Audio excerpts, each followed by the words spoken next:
Hey there, today I'm going to show you how to replace the cabin filter in your Toyota.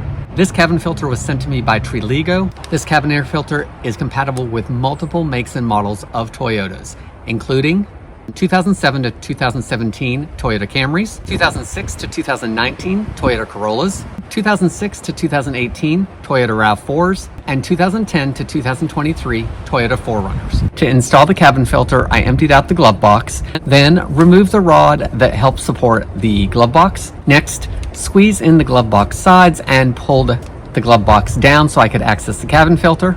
Then I pushed in the tab to remove the cover to the cabin filter housing. Next, remove the cabin filter. The cabin filter has an arrow pointing in the direction of the airflow. That needs to match your vehicle's airflow. Once the cabin filter is in place, replace the cover, then replace the glove box, and finally replace the rod to the pin. The cabin filter was easy to change and I didn't have any problems with it. If you're looking to change your cabin filter on one of the models noted, then scan that QR code for more information.